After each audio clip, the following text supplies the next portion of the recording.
La catastrophe à New York devient de plus en plus catastrophique, je ne sais même pas comment mieux le dire. Je veux vous raconter une histoire remarquable sur la façon dont la règle de mon professeur et fondateur de la philosophie à laquelle j'adhère, à savoir Andrew Galambos, fonctionne à 100%. Dans les cas des nouvelles mesures à New York et du communisme qu'ils essaient d'apporter dans cette ville autrefois grande. Donc, la règle de Galambos. Tout ce que fait le gouvernement conduit, et c'est toujours le cas, à des résultats exactement opposés à ceux qui étaient prévus. Ce qui plaisait à tout le monde. Le gouvernement, par exemple, veut aider les pauvres et leur accorde une pension, c'est-à-dire un paiement pour ne rien faire. Donc, ils volent ceux qui travaillent et donnent à ceux qui ne font rien. Le gouvernement pense probablement qu'il aide ainsi ceux qui ne font rien. Que se passe-t-il vraiment ? Regardons de plus près. Ceux qui voulaient créer de nouveaux emplois ne le font pas parce qu'ils n'ont plus ou pas assez d'argent pour cela. Les personnes qui devraient aller y travailler n'y vont donc pas, parce que les emplois n'ont pas été créés. Ils ne passent pas leur temps à chercher du travail partout et à inventer comment gagner de l'argent, ils restent simplement assis à attendre chaque mois leur allocation, qui les aideront à survivre au strict minimum. Autrement dit, ils n'ont aucune nouvelle opportunité qui pourrait les sortir de cette situation. Ce chiffre, eh bien c'est à vous de vous en sortir par vos propres moyens. Mais on leur enlève toute motivation, on leur donne juste une petite aumône et une fausse impression. Comme si rien de grave ne vous arrivera et que si jamais il se passe quelque chose, nous viendrons vous aider. C'est-à-dire, comme on dit, c'est peu et c'est mal fait, mais ce n'est pas grave, on vous tirera toujours d'affaire, pour ainsi dire. Donc tout ce qu'ils pensent, ou à quoi ils pensent, ceux-là qui reçoivent constamment toutes sortes d'aides et autres, c'est en quelque sorte comment obtenir plus pour eux-mêmes. Du gouvernement, des supérieurs, de n'importe qui, oui. Donc ce même gouvernement, qui vole de l'argent à ceux qui travaillent et le donne à ceux qui ne travaillent pas, profite des espoirs de ceux qui ne travaillent pas et leur promet que si vous votez encore pour nous et nous gardez au pouvoir, eh bien nous augmenterons nos services, y compris nous vous donnerons le même argent, peut-être même plus. Et en plus nous vous donnerons aussi des téléphones gratuits, des ordinateurs gratuits, un logement gratuit, des transports gratuits, des tickets gratuits pour la nourriture et les boissons. Bien sûr, gratuit, et n'oubliez pas la médecine, l'éducation, et en fait tout le reste sera gratuit pour vous. Pourquoi ? Parce que si vous nous choisissez encore une fois, nous volerons encore plus à ceux qui travaillent. Eh bien c'est clair, on avait prévu une chose, mais il en est ressorti tout autre chose, ce qui n'aide en rien les pauvres, mais aide beaucoup qui ? Aux membres du gouvernement, vous avez deviné. Maintenant, une histoire qui va vous aider à comprendre comment ça fonctionne. Voilà comment ça marche, oui, et elle, pour ainsi dire, remonte à très longtemps. Je n'imaginais même pas Galambos. J'ai beaucoup lu, dont Nelson, et soudain j'ai découvert cette histoire merveilleuse. Voici l'une des versions de la chute du grand empire romain. Je ne garantis pas, mais ça ressemble beaucoup à la vérité. Pourquoi je ne garantis pas ? Parce que je suis né un peu plus tard que la chute de l'empire romain. L'empire s'est effondré en 2 parties. Une partie, ça a été conquise là-bas, pour ainsi dire, mais l'autre existait tout à fait sérieusement. Elle avait même des plans pour attaquer et reprendre le reste de l'Empire romain, et rétablir à nouveau sa grandeur et sa puissance. Après tout, ils ont existé pendant 1000 ans, ils pensaient qu'ils allaient encore exister un peu plus longtemps. Entre en scène l'empereur Dioclétien, un homme bien, qui a élevé ses sujets, ce qui donc est la seule chose que. Il ne comprenait rien à l'économie, rien à la psychologie. Et je soupçonne fortement rien à la politique non plus. Mais il était empereur, c'est-à-dire apparemment un homme rusé, méchant, rancunier qui, a éliminé tous ceux qui se trouvaient sur son chemin. Et après cela, il a pris la tête de l'Empire romain. Que me pardonne, pour l'amour de Dieu, ceux qui pensent qu'il a obtenu le pouvoir autrement. Je n'ai jamais vu quelqu'un obtenir le pouvoir d'une autre manière. Je ne parle pas toujours des gouvernements démocratiques, c'est pourquoi nous avons de tels mollusques. Parce qu'ils ont une autre façon d'obtenir le pouvoir. Il suffit simplement d'être avide, stupide, rusé, lâche et ainsi de suite. Il n'est absolument pas nécessaire d'être un violeur, n'est-ce pas ? Même si ça aide. Pendant plusieurs années, il y a eu la sécheresse, la chaleur, la sécheresse là-bas, et ainsi de suite, des choses similaires, les prix des produits alimentaires montent en flèche. Pour gagner la sympathie et l'amour du peuple, Dioclétien publie un édit, c'est-à-dire un décret présidentiel, comme on dirait aujourd'hui. Dans cet édit, il est dit que 3000 produits alimentaires, d'après ce que je comprends, ou principalement alimentaires, énumérés ci-dessous, ne peuvent pas être vendus par les commerçants à un prix supérieur à celui d'avant la sécheresse. Avant la sécheresse, il y avait 3 fois plus de produits. On utilisait beaucoup moins d'eau, beaucoup moins d'efforts, etc. Donc on pouvait les vendre moins cher et en général en tirer un bon profit. Si l'on vend tous les produits pendant la sécheresse, dont la culture a coûté beaucoup plus cher et qu'en plus ils sont rares, alors ceux qui les vendent recevront beaucoup moins d'argent que ce qu'ils ont investi. Ce n'est pas seulement moins d'argent, c'est moins que leur investissement. En vendant en dessous du coût de revient, vous perdez. Plus vous vendez, plus la perte augmente.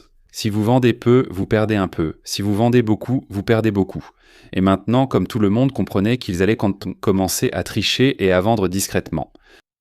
Il y avait donc dans cet édit une petite remarque.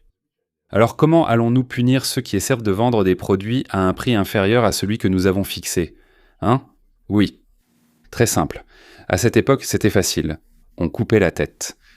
Les vendeurs pouvaient en choisir de stocker tous les produits dans la grange, fermer à clé et ne rien vendre pour éviter les pertes, car chaque vente, petite ou grande, leur faisait perdre de l'argent. Et là aussi, Dioclétien a une excellente idée. Si tu es agriculteur ou vendeur de produits, que tu as la licence appropriée et que tu ne vends pas tes produits, alors on te coupera... Bon d'accord, disons qu'une personne a décidé ceci. Je vais tout vendre, tout ce que j'ai. Tant pis, je vais perdre beaucoup d'argent, mais au moins, je vais survivre, je vais m'en sortir, je vais garder un peu pour ma subsistance, je vais vivre, je vais tenir jusqu'à des jours meilleurs. La situation redeviendra normale, il n'y aura plus de sécheresse, et je recommencerai à cultiver, tout ira bien à nouveau. Que dalle. Là-haut, ils y ont aussi un peu pensé. Ce ne sont pas des idiots, n'est-ce pas ? Si tu es agriculteur et que tu as des terres cultivables, mais que tu n'y cultives rien, alors on te coupera la tête. Au final, les agriculteurs, les revendeurs de produits alimentaires, les fournisseurs, toutes les personnes qui s'occupaient de la culture, du transport, du stockage, de la vente des aliments, ont compris. Quoi qu'ils fassent, peu importe comment ils essaient de s'en sortir, on leur coupera la tête. Ça ne leur a pas plu. Ils ont commencé à fuir en masse. Ils ont fui leurs terres, fermes, villes et entrepôts. Bien sûr, ils fuyaient avec leur famille, car à cette époque, s'il n'y avait pas de père, on coupait la tête aux enfants. Facile. Oui. Nous vivons à une époque un peu différente, oui, on ne nous coupe pas la tête. Maintenant, je voudrais vous raconter un autre détail intéressant sur ce qui s'est passé. Aux frontières, dans les régions frontalières, qui pensez-vous servait ?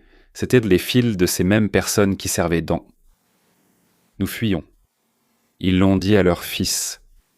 Et nous t'attendrons au même endroit, le jour de l'anniversaire de tante Frosia, là où nous nous sommes rencontrés il y a 4 ans, là où le ruisseau fait un détour.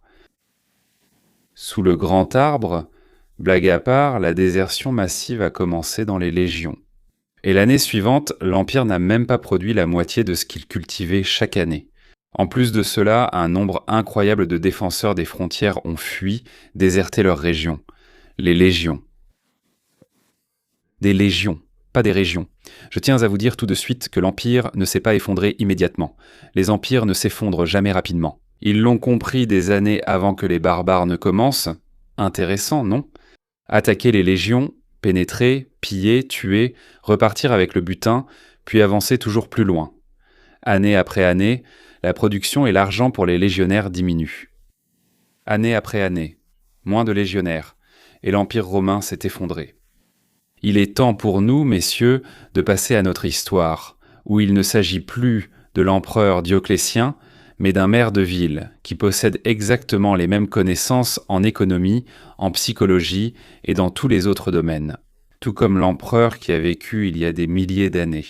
Mais le maire de New York fait exactement la même chose que l'homme qui, pratiquement de ses propres mains, a conduit l'Empire romain à sa chute. Je suis tombé sur une vidéo d'un vidéoblogueur que je regardais souvent auparavant, mais que, dernièrement, pour une raison ou une autre, j'avais perdu de vue. Il s'appelle Cash Jordan, il aime bien rigoler, plaisanter. C'est un vrai gars de New York. Je ne sais pas s'il vit encore à New York ou non, mais c'est un New-Yorkais typique. Pourquoi me suis-je arrêté? Parce qu'il parlait de New York et je me suis dit, un New-Yorkais qui parle de New York, il faut écouter. Et d'ailleurs, il a des millions d'abonnés, donc franchement, c'est pas mal du tout, non? C'est-à-dire que les spectateurs l'aiment bien. Écoutons-le ensemble. Le loyer à New York est gelé et voici ce qui va se passer ensuite. Ensuite, concernant ce qu'on appelle le gel des loyers, le maire Bill de Blasio a fait une promesse électorale et il l'a tenue, ce qui m'inquiète. Quand vous gelez le loyer, vous ne gelez rien d'autre. Vous ne gelez certainement pas tout le reste. Vous ne bloquez ni l'assurance, ni les factures, ni l'eau, ni les coûts de main-d'œuvre, ni le remplacement de la chaudière, ni la réparation du toit ou de l'ascenseur, ni les taxes foncières. Quoi? C'est parfaitement clair pour nous, mais il semble que Dioclétien et Mamdane ne le comprennent pas du tout. Écoutez-moi bien. Tu n'autorises pas les propriétaires à augmenter le prix des produits sans qu'ils fabriquent ou le loyer des appartements qu'ils louent, mais tu ne peux avoir aucune influence sur le prix de l'eau ou sur le coût des services de tous les autres prestataires, ni sur le prix de tous les produits nécessaires, par exemple pour cultiver des aliments ou pour réparer et entretenir les maisons et les appartements. Autrement dit, tout augmente, donc les dépenses augmentent, et tes dépenses ne cessent de croître, alors que la seule chose qui n'augmente pas, ce sont tes revenus. À un certain moment, les dépenses croissantes dépassent les revenus. Est-ce que c'est clair? À mon avis, c'est parfaitement clair, oui, et il y a aussi les impôts que l'Empire prélève, ou la ville, peu importe. Oui, là aussi, si vous voulez, eux non plus ne diminuent jamais. Au contraire, vous avez raison, ils ne font qu'augmenter. Pourquoi augmentent-ils, me demanderez-vous, et je vais vous répondre. Parce que les empereurs et les maires aiment beaucoup l'argent, et plus il y en a, mieux c'est. Bon, continuons d'écouter. Les factures augmentent sans cesse et qu'est-ce qui se passe? Beaucoup de petits propriétaires, pas des grandes entreprises, mais une famille d'immigrants qui possède un immeuble de 6 appartements ou un couple âgé avec un immeuble locatif doivent faire un choix impossible. Par exemple, lequel? Reporter les réparations, laisser les appartements vacants parce qu'il n'y a pas d'argent pour les rénover ou vendre. Il y a de moins en moins d'appartements disponibles. Et quand l'offre diminue, devinez ce qui se passe? Le loyer du marché augmente. Le loyer du marché. Augmente. Donc, quand il coûte plus cher aux propriétaires de maintenir un appartement que ce qu'ils gagnent en le louant, ils ferment la porte à clé et ne le louent pas. Voilà, Dioclétien a ordonné de couper la tête à tous ceux qui ne vendraient pas leurs produits s'ils en avaient, n'est-ce pas? Eh bien, Mamdani, pour l'instant, je souligne, pour l'instant, ne peut pas encore couper la tête à ceux qui ferment leurs portes à clé et refusent d'offrande de louer leurs appartements. Mais il a en fait trouvé autre chose, et vous découvrirez un peu plus tard ce qu'il a inventé, parce qu'un très grand nombre d'appartements vont rester vides, parce qu'il est impossible de les louer à un prix supérieur aux dépenses. Ce qui signifie qu'il vaut mieux ne pas louer du tout plutôt que de louer et de perdre de l'argent, il vaut mieux simplement attendre. C'est clair, n'est-ce pas? C'est observable. Allons-y, oui, encore un point. Quand il y a de moins en moins d'appartements à louer en ville, dans le secteur où il n'y a pas de régulation des loyers, bon, je n'ai peut-être pas bien expliqué.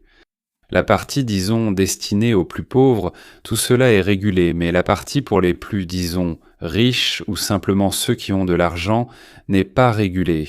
C'est-à-dire que c'est trop compliqué à faire sans personnel, sans gouvernement, sans tout ça, donc la ville, pratiquement, je ne sais pas, mais il me semble que c'est très difficile à réaliser. Donc dans ce secteur qui n'est pas régulé, des gens commencent à arriver, ceux qui ne peuvent pas louer ailleurs, il n'y a pas assez d'appartements. Que se passe-t-il quand il y a trop de demandeurs pour peu d'appartements? Je pense que vous comprenez que le prix de la location augmente. Les loyers montent. Les personnes qui auparavant auraient loué pour moins cher doivent maintenant soit quitter la ville, soit payer un loyer plus élevé. Vous vous souvenez, je vous ai parlé de la loi de la bureaucratie au début, non? Quand l'État ou le gouvernement commence à faire quelque chose lié à l'économie, le résultat est toujours exactement l'opposé de ce qu'ils avaient imprévu. Probablement le maire de New York, même s'il n'est pas si fou, selon moi, sait où cela mènera. Mais peut-être qu'il pensait, ou du moins disait qu'il pensait, qu'il allait aider ceux qui ne pouvaient pas payer un loyer élevé, alors qu'en réalité, il va être devenu le principal facteur de l'augmentation des loyers dans la ville. Mais maintenant, la partie la plus intéressante. La ville, c'est-à-dire, il y a des bâtiments qui appartiennent à la ville, et la ville, naturellement, en dispose, n'est-ce pas? La ville en tire naturellement des avantages et en dispose. Cela vous a été montré. Le positivisme. Какие-то черпает какие-то средства. И там творятся Comment? Non. чудеса. Oh! So rent! Donc, le loyer va augmenter et la ville possède le bâtiment où le maire est le propriétaire et devinez ce qui s'y passe. Les Knicks de New York sont revenus d'un déficit de 30 points en finale, ce qui est intéressant, car c'est exactement le pourcentage par lequel le maire de New York augmente le loyer des résidents de ses immeubles derrière moi. Que se passe-t-il? Voici les Tracy Towers dans le Bronx, un projet Mitchell Lama de 871 appartements construit avec le soutien du gouvernement pour offrir des logements abordables à la classe moyenne. Et quand je parle d'aide, je veux dire une aide énorme sous forme d'avantages fiscaux. Le département du logement a accordé à ces immeubles un prêt de 148 millions de dollars en 2016. Cela équivaut à 170 000 dollars de dette par appartement. Le loyer actuel à Tracy Towers ne couvre ni les remboursements du prêt ni les frais d'exploitation. Ce n'est pas abordable pour vous. Chaque appartement perd environ 100 dollars par mois. Laissez-moi vous expliquer. On a dépensé beaucoup d'argent pour construire cet immeuble. Il faut rembourser cet argent parce qu'il a été emprunté à la banque. Pour rembourser l'argent, il faut demander à chaque locataire, disons, environ 1000 dollars, oui. Comme ça, on peut payer l'hypothèque. Mais quand les gens ont emménagé, le loyer qui leur a été proposé, ils ont accepté parce qu'ils étaient à faible revenu. Donc c'était 900 dollars. Et il s'avère qu'il manque 100 dollars par locataire. Et Mamdani, il fait exactement ce qu'il interdit aux propriétaires de faire. Il augmente le loyer de 30% et il passe à 1200 dollars. Il donne 1000 à la banque et il garde 200 pour eux. Encore une fois. La même chose qui est interdite sous peine d'une énorme amende aux propriétaires d'une maison et aux propriétaires de maisons et d'appartements à New York. Par qui est-ce interdit? La réponse, par les maires de la ville et les conseils municipaux. Ils font exactement ce qu'ils interdisent de faire. Ils le font aux autres. Et quand on leur demande pourquoi, ils disent « Eh bien, il faut bien rembourser l'hypothèque. » Métas. Les chiffres ne collent pas, c'est pourquoi l'administration de Mamdani augmente le loyer. Je pensais qu'on gelait les loyers. Eh bien, c'est le cas seulement pour les appartements possédés par des capitalistes avides. Mais quand un appartement appartient à des socialistes, on peut augmenter le prix sans problème, parce que nous y sommes obligés. Nous ne sommes pas avides. Oh non, mais ça ne fait qu'empirer. Comparons la Tracy Tower avec cet immeuble juste ici. Le loyer est à peu près le même. La dette ici est bien moindre. Mais les taxes foncières. Les taxes foncières sont si élevées que les appartements ici perdent aussi environ 100 dollars par mois. Les chiffres ne sont pas cohérents dans les deux immeubles. Mais le maire va geler le loyer dans cet immeuble privé et l'augmenter dans ce bâtiment contrôlé par le gouvernement. Et si cet immeuble privé fait faillite et que le gouvernement le récupère et que les chiffres ne collent toujours pas, devinez ce qu'ils feront. Oh, donc cela montre qu'à New York, nous avons un système pour appauvrir tout le monde et confisquer toutes les propriétés privées en même temps. Attendons de voir. La vie ici ne deviendra pas du tout plus abordable. Eh bien, c'est ce que je vous disais. Dans un cas, le bâtiment appartient à des particuliers et la ville impose un énorme impôt dessus. Et les propriétaires. En louant les appartements, ils perdent 100 dollars par logement et ne peuvent pas augmenter le loyer. C'est-à-dire qu'aujourd'hui, ils doivent louer les appartements aux locataires à un prix inférieur à ce que leur coûte l'entretien de ce bâtiment. En comptant l'hypothèque, bien sûr. Donc au bout d'un moment, ils vont soit déclarer faillite, et alors la ville leur prendra ce bâtiment. Soit ils vont simplement tout fermer, tout ce qu'il y a là-bas, et évincer discrètement tous les locataires. Et le bâtiment restera vide, se détériorera et finira par s'effondrer. Et le bâtiment de l'autre côté de la rue appartient à la ville. Et la ville prend autant qu'elle veut. Des locataires, je veux dire. Si elle veut, elle augmente. Il le faut. On continue. Parce que l'empereur de l'Empire romain et le maire de New York ont un point commun. Ils ne rendent de compte à personne pour rien. Si ce bâtiment privé fait faillite et que le gouvernement le reprend et que les comptes ne s'équilibrent toujours pas, vous savez ce qu'ils feront? Ils augmenteront le loyer. Oh, donc cela montre qu'à New York, il existe un système pour rendre tout le monde pauvre et confisquer en même temps toute propriété privée. Rien ne deviendra plus abordable ici, c'est certain. Avec ses propres mots, toutes les idées que le maire Mamdani a, c'est de réquisitionner 100% des propriétés à New York auprès de la population et de tout nationaliser. Un beau cadeau pour nous tous. Un retour, comme on dit, à la maison, dans la patrie. Vous ne trouvez pas que ce n'est même plus du fascisme, mais carrément du putain de communisme de guerre? Le gel des loyers peut réduire l'offre de logements et diminuer les investissements dans l'immobilier locatif. Et voici encore une ironie.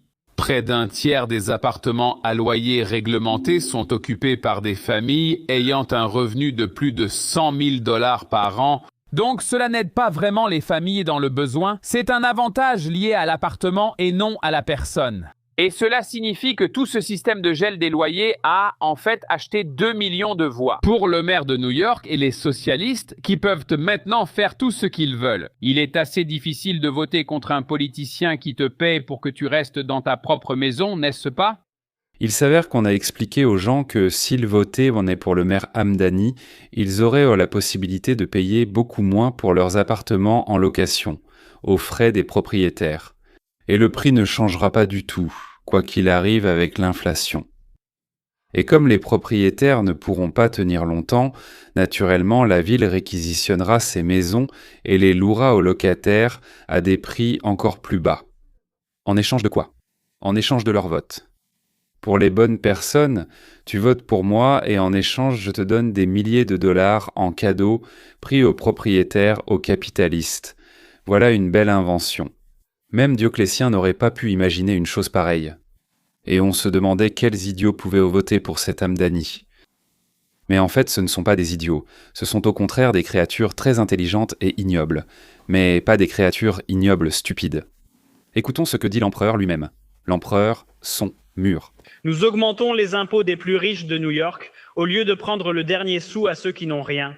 Pendant ce processus, je me suis rappelé les mots de l'économiste autrichien Friedrich Hayek. Si les socialistes comprenaient l'économie, ils ne seraient pas socialistes. Si ces derniers 6 mois nous ont appris quelque chose, c'est que les socialistes comprennent l'économie aussi bien que les capitalistes et peuvent corriger des années de mauvaise gestion en adoptant nos principes. Oui, le maire comprend tout cela et en est conscient. Il est plus intelligent que les capitalistes, même si nous allons vers un cauchemar. Eh bien, cela signifie que, par exemple, la régie municipale de l'eau n'augmentera pas non plus ses tarifs, parce que tu as interdit d'augmenter les loyers. Si tu interdis d'augmenter les loyers, tu ne prendras pas plus pour tes services non plus, non? Non, ce n'est pas vrai. La ville et les autorités municipales veulent recevoir de l'argent. Ils en ont besoin. Et plus ils en ont, mieux c'est. C'est pourquoi ils augmentent le prix de leurs services et l'eau est un service municipal. Regardez, par exemple. Regardez. L'administration de l'approvisionnement en eau de New York a officiellement approuvé une augmentation des tarifs de 6%. Donc, pour l'eau qui arrive dans ces appartements, qu'il s'agisse d'un loyer ordinaire ou gelé, peu importe, il faut maintenant payer 6% de plus. Et qui paie pour ça? Eh bien, c'est le propriétaire. Les propriétaires paient l'eau chaude, l'eau froide et le chauffage dans de nombreux appartements, ce qui constitue simplement une taxe en plus. C'est simplement le gouvernement qui met la main dans la poche des propriétaires en leur interdisant d'acheter et de gagner plus. Toute cette situation est une catastrophe. C'est justement à cause de la hausse des impôts, de l'assurance, de la main-d'œuvre et des tarifs de l'eau que le maire augmente le loyer dans ses maisons. Beaucoup que j'ai interviewés et dont vous avez entendu disent « Mon toit s'effondre, aucune rénovation dans le hall depuis 100 ans. Pourquoi on m'augmente le loyer ?» Je comprends leur déception. Ils doivent réaliser que l'entretien de ces logements est devenu insoutenable, indépendamment des propriétaires, car de nombreuses dépenses sont contrôlées par le gouvernement. Bon, je pense que ça suffit. Nous avons assez discuté, vous et moi. Essayez de comprendre cette merveilleuse invention qu'on appelle, le pillage des habitants de New York. Je pense qu'il est déjà clair que ce qui est proposé, c'est le fascisme comme période de transition, puis l'objectif final, c'est le communisme total, exactement selon Marx et un peu selon Mao Zedong. Alors, messieurs, si quelqu'un veut aller dans la ville de New York, j'ai une proposition. Achetez-y quelques maisons pour les offrir aux gens. Si vous ne les offrez pas, on vous les prendra. Ou alors, dans tous les cas, n'achetez rien dans la ville de New York. Je ne vous ai raconté qu'un seul schéma pour la confiscation de la propriété privée, d'accord? Il y en a beaucoup d'autres. J'espère que vous comprenez que Mamdani et ses sbires ne sont pas venus avec un seul schéma. Ce parti, voilà, son nouveau parti, qui s'appelle maintenant le Parti Socialiste. Bon, ils se disent de là-bas socialistes-démocrates, ou démocrates-socialistes, oui. C'est pour que vous pensiez qu'ils sont des démocrates. Rien de tout ça. Donc, ils veulent faire exactement la même expérience qui a été menée en Union soviétique, en Corée du Nord, au Vietnam et dans toute une série d'autres pays, y compris, disons, notre voisin Cuba. Pourquoi font-ils cela? Sont-ils des idiots? Des idiots? Non, ce ne sont pas des idiots. Ce sont des salauds. Eh bien, ce sont des menteurs. Mais, mesdames et messieurs, pensiez-vous vraiment qu'une personne se disant socialiste serait honnête? Eh bien, nous ne sommes pas aussi idiots que ça. Il l'a dit honnêtement une fois. Je suis socialiste, c'est-à-dire je suis un voleur. Les gars, je suis un voleur. Qu'attendez-vous encore de lui? C'est tout pour aujourd'hui. Si mes réflexions entre ces vidéos vous intéressent, abonnez-vous à la nouvelle chaîne. La nouvelle chaîne que j'ai lancée sur Telegram. Elle s'appelle Léon Weitstein US, comme les États-Unis. Léon Weitstein US, en lettres latines. Les 3 ou plutôt les 4 mots ensemble. Au revoir.